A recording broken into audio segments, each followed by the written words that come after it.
자, 오늘도 철로역정을 통해서 하나님의 말씀의 비밀들의 은혜를 받기를 원하는데요. 오늘의 말씀의 제목은 허영의 시장이라는 것입니다. 허영의 시장. 일반적으로 성도가 극복해야 할 이 세상의 시험에는 세 종류가 있다고 이야기합니다. 하나는 마귀의 시험이고, 두 번째는 육신의 시험이고, 세 번째는 세상으로부터 오는 시험이다라고 말하죠. 존 모녀는 철로역정에서 이 세 가지를 다 다룹니다. 첫 번째로 마귀와의 시험은 이 크리스찬이라는 순례자가 아볼론이라는 마귀와 싸우는 영적 전투를 통해서 우리에게 소개하고 있죠. 사단과 마귀와 싸움에서 우리가 어떻게 이길 수 있느냐를 소개하고 있습니다. 두 번째, 이 크리스찬은 첫 번째 아담이라는 사람과 만나죠. 첫 아담. 이 첫 아담은 우리 안에는 육의 본성들, 죄의 본성들의 의미를 설명합니다. 우리 안에 성령으로 새롭게 피조된 내가 있지만, 그러나 여전히 변화되지 않는 나의 본성이 있다는 것이죠. 이런 육신적인 자아를 이길 수 있는 영적인 비결이 무엇인가에 대해서 또 소개했습니다. 자, 이번째 세 번째 영적 전쟁에 대해서, 특별히 세상의 유혹으로부터 시험에 대해서 이야기하죠. 바로 이 세상의 유혹으로부터 시험을 오늘 허영의 시장이라는 곳에서 믿음의 순례자들이 경험하게 됩니다. 물론 여기서 말하는 세상이라는 것은 하나님께서 창조하신 이 피조물을 의미하는 것이 아닙니다. 성경에 보면 오늘도 이야기하죠. 너희가 이 세상이나 세상의 것들을 자랑하지 마라. 이 세상의 것들은 아버지 하나님으로부터 온 것이 아니래요. 이 세상부터 오는 것은 육신의 정욕과 안목의 정욕과 이생의 자랑들이라는 것이죠. 즉 오늘 성도분들이 믿음 생활을 제대로 하게 된다 보면, 정말 제대로 그리스도인의 삶을 살다 보면 세상에 믿지 않는 사람들로부터, 또는 어떤 무리로부터 오해를 받을 수도 있고 비난을 받을 수도 있다라는 것이죠. 이처럼 성도가 제대로 믿음 생활을 살아가고자 할 때 성도에게 주어지는 여러 가지, 때로는 적대하는 그 문화, 또 적대하는 세력들을 우리는 세상이라고 이야기합니다. 그리고 이러한 세상으로부터 시험을 받는 장소를 오늘 존 버너는 허영의 시장이라고 오늘 우리에게 설명합니다. 허영의 시장.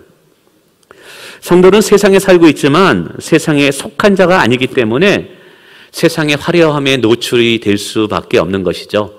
세상의 유혹을 받을 수밖에 없는 것이죠.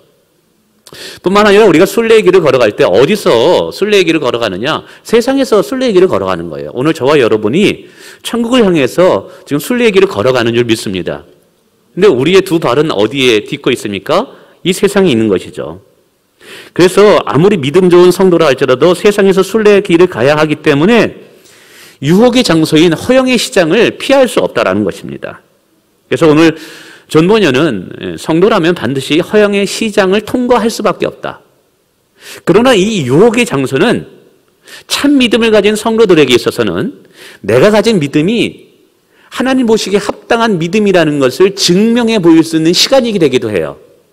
이게 양면적인 것이죠. 세상의 유혹과 세상의 어떤 고난은 우리에게 힘든 시간의 여정을 만들기도 하지만, 동시에 내가 가지고 있는 믿음이 거짓 믿음이 아니다, 참된 믿음인가라는 것을 하나님 앞에 증명해 보일 수 있는 기회이기도 하다라는 사실이죠. 성경은 이러한 세상에서 오는 유혹을 다양하게 소개하고 있습니다. 세상의 염려로부터 오는, 세상으로부터 오는 염려의 시험. 너무 많이 염려하고 근심하면 이것도 우리의 영적 생활에 유익이 되지 않는다는 것이죠. 혹은 물질의 탐욕에서 오는 시험들. 여러분, 돈이 잘못은 아닙니다. 돈이 악한 것은 아니에요. 근데 성경은 돈을 사랑하는 것이 일만하게 뿌리다라고 이야기합니다. 물질에 대한 지나친 탐욕, 이것은 그 사람의 영혼을 망치게 되죠. 뿐만 아니라 오늘 말하는 육신의 정욕과 이생의 장악, 특별히 요즘은 이 성적인 타락, 성적인 음란함이 많은 성도들을 무너뜨리고 또 사회를 정말 윤리적이고 도덕적인 것을 무너뜨린다라는 것이죠. 그래서 성경은 이런 시험에 대해서 세상을 사랑하는 것이다, 세상을 방법을 따라가는 것이다, 세상과 벗하는 것이다 라고 표현하고 있다는 것이죠. 그래서 종종 그러잖아요. 너무 세상을 따라가지 마. 세상과 벗하고 있네. 세상을 사랑하지 말라. 이렇게 표현하고 있다는 것이죠. 오늘 요한 1서에도 이렇게 말한 거예요. 세상이나 세상의 것들을 사랑하지 말라. 여기서 말하는 이 의미가 이런 것이죠. 우선 이렇게 세상의 유혹이 강력하고 위험하기 때문에 하나님은 이 두 순례자, 크리스찬과 믿음이라는 이 두 청년이 이제 허영의 시장에 들어가기 전에 전도자라는 목회자를 보내어서 이들에게 영적인 권면을 하는 모습이 보이게 됩니다. 물론 여기서 전도자는 충성스러운 복음 사역자를 말하고 교회 안에 신실하신 우리 목회자를 의미합니다. 이들은 성도들의 영혼을 돌보고 감독하는 일을 하는 자들이죠. 그래서 이 전도자는 순례자들이 유혹이 많은 허영의 시장에 들어가기 전에 하나님의 말씀을 가지고 권면합니다. 여러분, 우리 두 분은 기억하세요. 이 순례의 길의 마지막 해는 하나님께서 영광의 십자가, 영광의 면류관을 준비하고 계십니다. 어느 누구도 당신들에게 허락한 영광의 면류관을 빼앗기지 않도록 여러분의 믿음을 굳건히 지켜야 됩니다. 특별히 여러분의 마음이 세상에 빼앗기지 않도록 조심하세요. 육신의 정욕과 안목의 정욕과 이상의 자랑에 빠지게 되면 여러분의 마음이 하나님부터 멀어지게 됩니다. 그러므로 늘 여러분의 마음이 하나님께 집중되어질 수 있도록, 여러분의 믿음이 하나님께 고정되어질 수 있도록 늘 말씀 읽기, 성경 읽기, 기도하는 삶을 게을리지 않기 원합니다. 이렇게 권면을 하게 되죠. 뿐만 아니라 이제 그들 가운데 머지않아 닥칠 고난과 환난에 대해서도 주의 경고를 내리게 됩니다. 여러분은 아직 피를 흘리기까지 마귀와 죄와 싸우지 않았습니다. 여러분은 천국에 들어가려면 많은 환난을 통과해야만 됩니다. 이제 허영의 시장에 들어가게 될 텐데 이 허영의 시장에서 여러분을 기다리는 것은 결박과 환난입니다. 그러므로 영적으로 늘 깨어 있으시길 바랍니다. 어쩌면 두 분 중에 한 사람은 자신의 피를 흘리면서 죽기까지 믿음을 지켜야만 됩니다. 피를 흘리면서까지 주 예수의 복음을 증거하는 자가 돼야 될지도 모르겠습니다. 그러나 끝까지 인내함으로 믿음을 지키는 자에게는 하늘의 영광의 면류관이 준비되어 있음을 꼭 기억하시길 바랍니다. 라고 이들을 이제 권면하고 영적으로 이제 북돋아 주게 되죠. 그런데 이렇게 이제 전도자의 이 가르침이 철로역정에 보면 굉장히 좀 여러 장으로 소개되어 있습니다. 이처럼 전도자가 이 믿음의 순례자를 권면하고 또 그들의 영혼이 깨어 있도록 이렇게 말씀으로 세워주게 있는데 이거를 좀 세 가지로 구분하면 좀 이렇습니다. 첫째로는 이 전도자들은 이 두 순례자가 과거에 어떤 시험을 겪었는지, 어떤 환난을 겪었는지 그것을 되돌아보게 합니다. 그리고 그러한 시험 속에서 하나님이 어떤 은혜를 베풀었는지를 다시 한번 기억하게 한다라는 것이죠. 이것은 성경에서 종종 우리에게 권면하는 것과 같습니다. 성경은 우리에게 이야기합니다. 너희는 기억하라 라고요. 기억하라. 무엇을 기억하라는 거예요? 힘들고 어려울 때 하나님이 베푸신 은혜들을 잊지 말고 기억하라는 거예요. 왜 우리가 과거에 하나님이 베푸셨던 은혜를 잊지 않고 기억하는 것이 중요할까요? 그 베푸신 은혜를 기억할 때 오늘 우리는 우리에게 닥친 환난과 시험을 이길 수 있는 소망을 얻을 수 있기 때문에 그래요. 아 그래 그때 하나님이 도우셨어. 그렇다면 이번에도 능히 하나님이 우리를 도우실 수 있어. 불확실해 버리는 미래, 명확하지 않는 미래, 그 미래의 길을 걸어갈 때도 하나님이 도우신 것처럼 나와 함께 하실 것이다 라는 이 담대함을 얻게 된다는 사실이죠. 그래서 불확실한 미래에 대하여 확신 있는 삶을 살아가게 하는 영적인 비결이 뭐냐면 과거에 베푸신 하나님의 은혜를 잊지 않는 거예요. 하나님의 은혜를 잊지 않고 사실은 저와 여러분에게 축원을 드립니다. 두 번째, 이제 이 권면 중에는 내용이 영적 시험을 주는 여러 요소들을 언급합니다. 영적인 분별력을 갖게 하는 것이죠. 순례의 과정 중에 성도들을 미혹하게 하는 여러 시험들을 나열합니다. 그러면서 성도들의 마음이 세상에 빼앗기지 않을 것을 굉장히 중요하게 얘기합니다. 지난주 금요일에도 말씀드렸지만 여러분, 믿음은 우리의 마음으로부터 시작이 됩니다. 그 믿음의 출발점은 우리의 생각입니다. 다윗은 하나님 앞에 성전을 짓겠다라는 그 거룩하고 하나님 보시기에 하나님을 정말 감동시킬 만한 생각만 하여도 하나님께 복을 받았다고 성경은 이야기하고 있어요. 이처럼 우리의 생각이 너무 중요하다라는 것이죠. 우리가 무슨 생각을 하면서 사느냐, 이게 너무너무 우리의 신앙생활은 중요한 거예요. 여러분, 성경은 오늘 우리의 마음이 세상에 빼앗기지 않기를 원한다는 거예요. 오늘 저와 여러분의 마음을 주장하시는 분은 오직 하나님 한 분이 되시기를 원합니다. 이것을 오늘 전도자가 순례자들에게 가르치는데, 이 가르침은 오늘 성경이 오늘 우리에게 말씀하시는 가르침이에요. 이제 세 번째는 허영의 도시에 들어가면 반드시 마귀와 싸우게 될 것이다. 이때 도망치지 마라. 물러서지 말라. 피를 흘리는 한이 있더라도 믿음을 지키는 자가 되라고 권면하는 모습이 보입니다. 여러분, 오늘 우리가 우리의 믿음을 지키기 위해서 때로는 피를 흘릴, 지금은 그런 시대가 아니죠. 그러나 지금 코로나 시대에 우리가 교회 다닌다고 하면 많은 사람들이 때로는 뭐 꼭 교회 다녀야 돼, 이 코로나 시대에 굉장히 부정적으로 봅니다. 지난주에 말씀드렸지만 매스컴에서 교회에 대한 이야기가 나오면 그 댓글들이 얼마나 부정적인지 모릅니다. 이게 교회 다니는 것이 영광스럽고 내가 직분을 맡은 것이 세상에 자랑이 되는데, 이 시대 같은 경우는 내가 교회 다닌다, 교회 집사님이다, 권사님이다 그러면 굉장히 위축이 됩니다. 어떤 분들은 교회 올 때 성경책 가져오는 것도 좀 쑥스러워한다고 그러더라고요. 사람들의 시선이 좀 그렇다라는 것이죠. 그래서는 안 된다는 거예요. 이런 시대일수록 오늘 전도자는 뭐라느냐, 복음을 부끄러워하지 말라는 거예요. 예수 그리스도를 부끄러워하지 말라는 거예요. 오늘 여러분, 우리가 부끄러워해야 될 것은요, 죄예요, 죄. 거짓을 부끄러워해야지 하나님을 믿는 믿음을 부끄러워서는 아니 될 줄을 믿습니다. 이렇게 하나님께서는 전도자를 통해서 이 순례자들이 당할 닥칠 위험과 고난에 대해서 미리 예견해주고 또 준비하도록 하나님의 특별한 은혜를 베풀어주는 모습이 보입니다. 근데 이 역할이 누가 하는 것이냐면 복음사역자, 전도자가 하더라는 거예요. 저는 이 철로역정을 읽으면서 이게 목회자의 사명이구나. 목회자의 사명은 오늘도 성도들이 하나님 앞에 영적으로 깨어있게 하고 그 영혼들을 강건하도록 돌보는 역할이 목회자의 역할이구나. 그래서 저도 이제 지금 아직 모임이 소그룹이 운영되지 않습니다. 그러나 최소한 우리 교회의 가장 핵심 멤버인 목자들이 영적으로 깨어있게 하기 위해서는, 목자들이 영적으로 잠만 자지 않는다면 교회는 얼마든지 다시 일어날 수 있거든요. 그래서 목자들과 세 팀으로 나누어서 매주마다 화상 소그룹 모임을 하고 있습니다. 그 화상 모임 할 때마다 제가 목자분들에게 묻는 것이 있어요. 목자님, 권사님, 장로님, 집사님, 이번 주일에 성경 읽으셨어요? 기도하셨어요? 목원들을 위해서 기도하시고 교회를 위해서 기도하시고 가정을 위해서 기도하셨어요? 그래서 어떤 때는 노골적으로 얼만큼 성경 읽었습니까?까지 물어봅니다.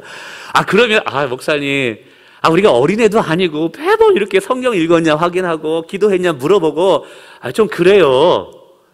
근데 여러분, 저를 미워하지 마세요. 그게 제 사명인 걸 어떡합니까? 성도들을 영적으로 깨어있게 하는 것, 하나님 앞에 세우는 것, 여러분, 그것이 기도와 말씀이에요. 우리가 기도와 말씀을 게을리하게 될 때 우리는 사단 마귀의 시험에 얼마든지 노출될 수 있고 선즉 넘어질 수 있는 자가 될 수 있다는 사실이에요. 여러분들에게도 부탁드립니다. 여러분, 하나님의 은혜의 수단, 나를 강건하게 세울 수 있는 이 영적인 수단이 뭐냐면 매일같이 성경을 읽는 거예요. 그리고 매일같이 기도하는 삶을 사는 거예요. 그리고 부지런히 하나님을 찾는 삶을 사는 거예요. 성령의 감동을 받는다면 순종하는 삶을 사는 거예요. 이게 뭐냐면 경건의 훈련이라는 거예요. 경건의 훈련은 바울사도가 이야기하는 이 생뿐만 아니라 내 생에도 하나님 앞에 자랑스러운 거고 유익한 것이다라고 말하고 있습니다. 제가 요즘 또 이렇게 목회를 더 잘하기 위해서 부지런히 하는 것 중에 하나가 빠지지 않고 있는 게 운동입니다. 운동. 이게 몸이 너무 피곤하고 새벽 예배하고 저녁 늦게까지 성경 공부 인도하다 보니까 이게 운동을 안 하면 몸이 처져요. 그러다 보니까 오늘도 성경 공부할까? 나 스스로도 이게 몸이 힘드니까 사역에 에너지가 잘 생기지 않더라고요. 아, 그래, 그렇구나. 내가 사역을 잘 감당하기 위해서 나를 잘 관리하는 것도 하나님께 영광이 되는 것이구나.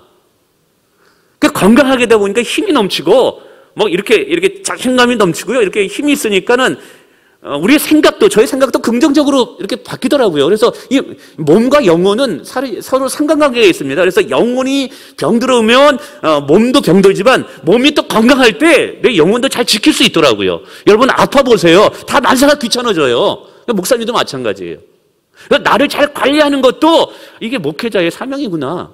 그래서 제가 사실 매일같이 1시간 내지 1시간 반째 헬스장을 다녀서 근력 운동을 합니다. 열심히. 저 잘 먹고 잘 살고 건강하기 위해서가 아니라 목회를 잘하기 위해서, 여러분을 섬기기 위해서. 근데 여러분 이거의 근력 운동이요, 한 달, 두 달만 쉬어보세요. 근육이 근손실이 와요. 근손실이면 근력이 손실된다는 거예요. 그래서 힘이 없어져요. 근데 평상시에 이렇게 근력 운동을 하면 산으로 올 때도 숨가쁘지 않게 잘 올 수가 있어요. 무슨 말이냐? 평상시에 우리가 기도와 말씀을 통해서 영적인 근력 운동을 쌓게 되면 우리 앞에 시험이 오고 환난이 와도 우리는 능히 그것을 이길 수 있는 자가 된다는 거예요.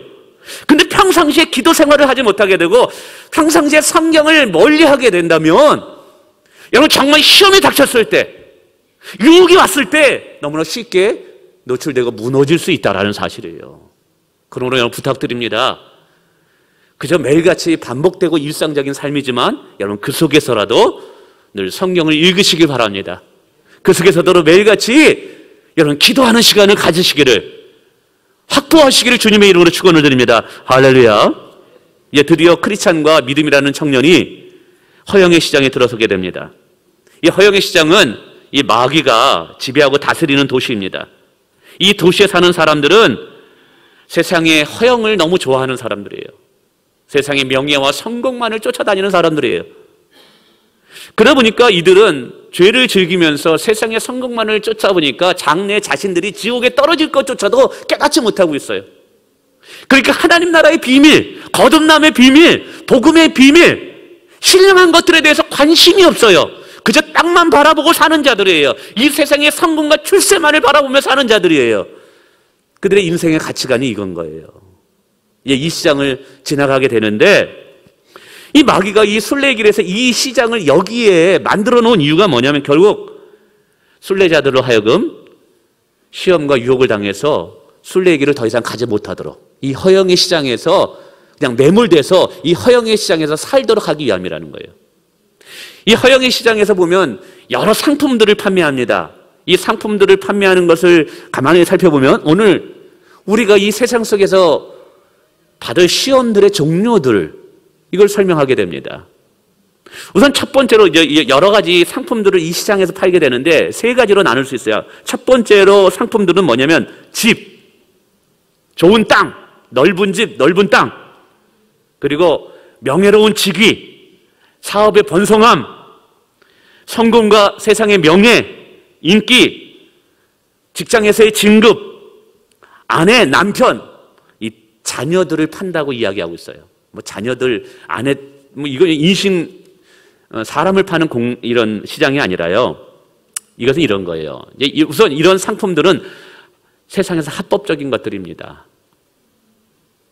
근데 이러한 것들을 판다는 건 뭐냐면 이 도성의 주인인 마귀가 순례자들로 하여금 이런 것들에 우리의 마음을, 성도의 마음을 다 빼앗아가게 함으로 순례길을 걸어가지 못하게 한다는 것이죠. 이런 거예요. 넓은 집, 더 드넓은 땅을 얻고자 하는 욕망들. 여러분, 좋은 집을 사는 것, 이거 잘못된 거 아닙니다. 직장에서 진급하는 것, 사업이 성공하는 것, 이거 나쁜 건 아닙니다. 그리스도인들은 성실하게 삶을 살아감으로 또 물질의 복도 받을 수 있습니다. 또 성실하게 살아감으로 직장에서 좋은 지위에 올라서 선한 영향력을 끼쳐야만 됩니다. 그게 나쁜 것이 아니라는 거예요. 근데 지금 존 번연이 이야기하는 건 뭐냐면 이런 세상적인 것들에 너무너무 매력이 되고 이런 세상적인 것에 온 마음을 빼앗겨서 어느 사이에 나의 믿음조차도 잃어버린다는 것이죠. 나의 신앙조차도 하나님으로부터 이 모든 있는 마음을 다 빼앗긴다라는 사실이에요. 우리 자녀들, 우리 가족 소중합니다.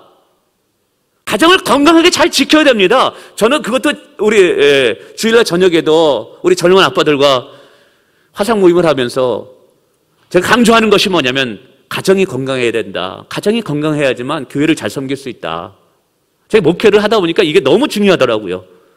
어쩌면 이 시대는 가정을 지켜야만 되는 시대예요. 교회 사명 중에 하나가 가정을 지키게 하는 거예요. 건강한 가정이 되었을 때 이런 교회를 건강하게 만들더라고요. 가정이 깨어져 보세요. 자녀는 자녀대로 상처를 받고 그러다 보니까는 말씀 양육이 힘들어요. 자녀가 깨어지고 부부가 깨어지게 되면 더 이상 교회에서 봉사하거나 신앙생활하기가 어렵더라는 거예요. 그럼 교회가 또 무너지게 되더라는 거예요. 그래서 교회를 세우는 방법 중에 하나가 뭐냐면 건강한 가정을 세우는 거예요. 여러분 부탁드립니다. 남자분들, 여러분 가정의 영적 파수꾼이 되어서 여러분 가정을 주님이 기뻐하는 가정으로 잘 만드시길 축원을 드립니다.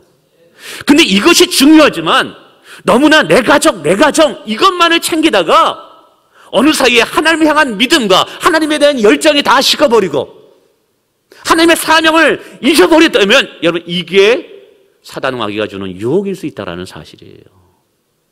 세상에 정말 좋은 직장에 들어가는 것 소중합니다. 또 하나님이 복 주셨을 때 그런 일이 일어날 수 있습니다. 그러나 세상에 좋은 직장, 세상의 출세와 성공만을 얻으려고 하다가 여러분 세상과 타협하고 믿음을 버린다면 그게 시험이라는 거예요. 그게 유혹이라는 거예요. 그래서 이런 시험은 결국 하나님을 향한 열정을 식어지게 만들어요. 이런 시험에 빠지게 되면 하나님이 주신 사명, 하나님이 주신 직분, 이걸 부담스러워서 더 이상 하나님에 대한 헌신이 없어지게 됩니다. 여러분, 하나님이 주시는 축복도 참 귀한 것입니다. 저는 저와 여러분이 하나님의 복을 받으며 살기를 원합니다. 그래야죠. 저도 그렇게 목회의 복을 받고 싶어요. 늘 말씀드리지만 이 목회할 때 사람들한테 머리 숙이고 사람들한테 아부하고 그러면서 목회하고 싶지는 않아요. 정말 하나님이 주시는 은혜와 축복으로 목회를 하고 싶어요. 손을 빌리는 자가 아니라 빌려주고 나눠주는 자가 되고 싶어요. 그러기 위해서는 하나님의 축복이 반드시 필요합니다. 하나님의 도우심의 손길이 반드시 필요합니다. 여러분 이걸 세속적인 신앙이다 혹은 또 뭐 기복신앙이라고 말하지 마세요. 정말 인생을 살면 살수록 우리 자녀 문제나 제 목회 문제나 사람들의 마음을 변화시키는 문제나 이건 하나님이 도와주지 않으면 안 되더라고요. 하나님의 축복이 아니면 안 되더라고요. 구약시대는 하나님의 축복이라고 표현했다면 신약시대는 하나님의 은혜라는 단어로 표현하고 있어요. 여러분 축복이나 은혜나 같은 말이에요. 왜? 하나님의 도우심이거든요. 하나님의 도우심이 은혜고 하나님의 도우심이 축복이에요. 오늘 우리의 인생 가운데 하나님의 도우심의 손길이 반드시 필요합니다. 할렐루야. 그러나 그 축복이 아무리 위대하고 멋져 보인다 할지라도 그 축복 때문에 하나님 향한 마음이 식어진다면 그 축복 때문에 하나님을 위한 첫사랑을 잃어버린다면 그 축복은 더 이상 축복이 될 수 없다라는 사실이에요. 여러분 여기에서 우리는 영적인 분별력을 지녀야 될 줄 믿습니다. 두 번째 허영이 시장에서 파는 상품은 뭐냐면 마술, 사기, 도박, 때로는 오락, 취미예요. 취미. 주로 되는 게 취미 활동이에요. 여러분 이 취미도 죄는 아니에요. 근데 이 취미 생활에 너무 빠지게 되다 보면 무슨 문제가 생기냐면 나도 모르는 사이에 나의 영혼이 서서히 죽어가게 된다는 것이죠. 여러분 성도들의 삶을 또 윤택하게 하는 것이 취미입니다. 운동하는 것, 우리 남전도회도 뭐 이렇게 끝나고 나서 공동체 뭐 모임하면서 교제하는 시간 또 이렇게 족구하는 시간도 갖습니다. 그게 나쁜 것은 아니에요. 근데 이게 거꾸로지게 되질 때 우리의 취미에 너무 빠지게 되어서 그 취미에 함몰되어서 하나님을 잊어버리고 있다면 하나님의 나라와 하나님의 영광을 위해서 살아야 할 우리들인데 그 취미 때문에 그것을 잊어버리고 있다면 여러분 그것도 죄가 될 수 있다는 거예요. 그것도 마귀의 시험일 수 있다는 사실이에요. 오늘 이것을 우리에게 경계하는 거예요.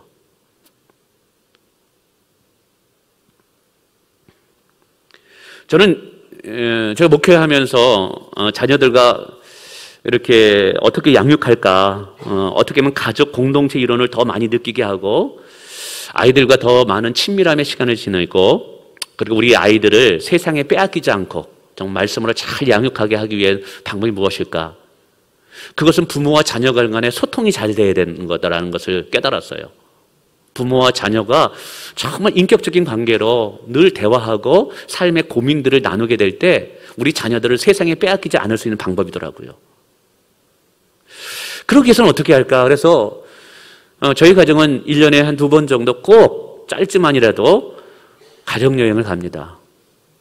그 가족여행이 뭐 즐겁게 가는 게 아니에요. 그 가족여행을 가서 자녀들의 인생의 비전이 무엇이냐 물어봐요. 너는 어떤 배우자를 만났으면 좋겠니? 너는 어떤 직장 생활을 했으면 좋겠니? 내가 만약에 가정을 이끌어 간다면 어떤 가정이 되었으면 좋겠니? 혹시 아빠로부터 섭섭하거나 상처를 받은 건 없니? 이런 것들을 이야기 나누면서 깊은 나눔의 시간을 갖습니다.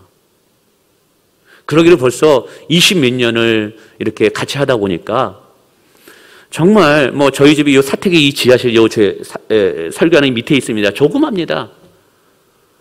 저희 집은 뭐 통장도 없고요. 지금 뭐 아이들에게 줄 수 있는 것은 저는 이 교회 담임 목사이지만 굉장히 가난합니다. 사실은 땅도 없고요. 자동차도 제 것도 아니고요. 집도 없고요.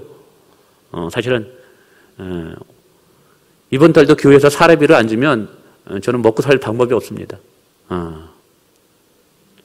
그래서 늘 저희 집안에서 식탁에서 뭐 얘기하면서 때로는 등록금 얘기나 뭐 하면 방에 있던 제 딸이 귀를 쫑긋 열고 계속 얘기합니다.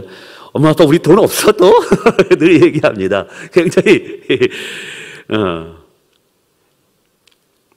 자녀들이 뭘 하고 싶은데 사실은 재정적으로도 많이 이렇게 막 서포트하거나 하지는 못합니다. 지금도 아이들이 본인들이 알바를 하면서 또 학교에서 근로장학을 하면서 근데 감사하게도 또 장학금을 계속 타고 있는데 그것도 다른 이유가 아닙니다. 그 방법밖에 없으니까. 근데 굉장히 행복해합니다. 우리 가정을 너무너무 귀하게 여깁니다. 그리고 어디에 가든지 우리 가정을 자랑스럽게 얘기합니다. 그것이 이제 가족들과 함께 그런 친밀한 시간을 갖기 위한 거예요. 그러나 이것이 아무리 소중하다 할지라도 이것이 하나님을 예배하는 것을 멀리한다면, 하나님을 경외하는 것을 멀리하게 하고 하나님을 향한 사랑의 마음을 식어지게 만든다면 여러분 이것도 우리가 돌아서서 하나님께 돌아가야 할 인생이라는 사실을 기억하시기 바랍니다. 할렐루야. 네. 여러분 취미생활 좋습니다. 여러분의 생활의 활력소가 될 수 있습니다. 그러나 그것 때문에 여러분의 삶이 하나님을 멀리하게 된다면 여러분 다시 기억하시길 주님의 이름으로 축원을 드립니다. 세 번째, 허영의 시장에 파는 것은 실제적인 죄악들의 모습입니다. 이 두 가지 시험에 빠지게 될 때 이 세 번째 이제 죄악에 빠지는 거예요. 술 취함과 방탕함과 거짓 맹세와 술수와 살인과 도둑질과 간음, 사기 등 돈 떠먹는 이런 것들이 이제 불법적인 것들이라는 것이죠. 이건 실제적인 죄악에 빠진 모습을 말하는 거예요. 여러분 이런 죄악까지 떨어지게 된다면 어떤 일이 일어날까요? 여러분 이때부터는 하나님을 대적하는 자가 돼요. 하나님께 반항하는 자가 되고 오히려 교회를 더 조롱하고 교회를 핍박하는 자로 돌아서게 된단 말입니다. 가룟 유다처럼 말이에요. 여기까지 가면은 안 되죠 우리가. 어쨌든 허영의 시장에서 파는 이런 여러 상품들, 이런 상품들은 결국은 뭐냐면 순례자로 하여금 그 마음을 하나님으로부터 빼앗아서 이 세상으로부터 그 마음을 주게 하기 위함이라는 것이죠. 하나님에 대한 거룩한 열정과 하나님에 대한 첫사랑의 모든 것들을 식어지게 만들고 마침내 순례의 길을 포기하게 만드는 것이 이 세상의 유혹들이라는 거예요. 그러면 사랑하는 성도 여러분, 우리가 이 유혹에 빠지지 않도록 늘 경건의 삶을 힘쓰시기를 축원을 드립니다. 할렐루야. 이제 마지막 주제는 그렇다면 이 허영의 시장에서 이 마귀의 유혹에 우리가 흔들리지 않을 수 있는 영적인 비결이 무엇일까요? 세상에 멋져 보이는 것, 화려해 보이는 것, 성공적인 것, 출세적인 것 얼마나 멋져 보입니까? 이런 시험에도 우리가 유혹되지 않고 우리의 마음이 빼앗기지 않을 수 있는 방법이 무엇일까요? 다른 한 가지로 말씀드립니다. 잘 기억해 주세요. 하나님을 기뻐하는 것입니다. 뭐라고요? 하나님을 기뻐하는 거예요. 내 영혼의 가장 큰 기쁨의 근원을 하나님으로 찾는 거예요. 물론 하나님은 우리의 복의 근원 되십니다. 그러나 하나님은 우리의 복의 근원뿐만 아니라 우리의 인생의, 우리의 영혼의 기쁨의 근원으로 하나님을 삼는 거예요. 그래서 시편 저자에 보면 여호와를 기뻐하라는 말이 얼마나 많이 나오는지 모릅니다. 다윗의 인생이 하나님 앞에 크게 축복받고 쓰임받았던 영적인 비결이 뭐예요? 하나님을 기뻐하는 인생이 되었기 때문에 그러는 거예요. 하나님을 기뻐하기 위해서는 하나님을 사랑하지 않으면 안 되는 거예요. 여러분, 성경에 보면 하나님을 믿는 하나님의 백성이 가장 지켜야 할 첫 번째 계명이 뭐냐 하면 마음과 뜻과 정성을 다하여 하나님을 사랑하라는 거예요. 하나님을 사랑하는 자만이 하나님을 기뻐할 수 있기 때문에 그럴 수 있는 줄 믿으시길 바랍니다. 근데 이게 내 힘과 내 능력으로 잘 안 돼요. 이 죄성이 있어서. 성령이 도우셔야 돼요. 그래서 우리가 기도해야 되는 거예요. 하나님, 제 인생의 기쁨의 근원을 하나님 안에서 발견하기를 원합니다. 하나님이 나의 기쁨이 되어주시기를 원합니다. 늘 기도해야 돼요. 저도 새벽마다 기도하러 새벽 기도할 때 1시간 이상은 기도의 자리에 기도합니다. 근데 1시간 기도할 때 20분 이상을 다 기도하는 것이 있어요. 매일같이. 근데 이 기도할 때 제 마음에 정말 하나님의 기쁨이 충만하는 것을 느껴요. 여러분들 이 방법을 한번 써봤으면 좋겠어요. 뭐냐면, 물론 우리 자녀들을 위해서 기도하고 우리의 또 목원들을 위해서 기도도 하지만 20분 정도를 저는 첫 번째 기도는 것이 하나님의 성품과 하나님의 위대하심을 찬양하는 기도와 하나님을 경배하는 기도를 드립니다. 하나님은 인자하시다. 하나님은 선하시다. 하나님은 오래 참으시다. 하나님은 긍휼하신 분이다. 하나님은 얼마나 아름다우신 분인가. 하나님은 얼마나 선하신 분인가.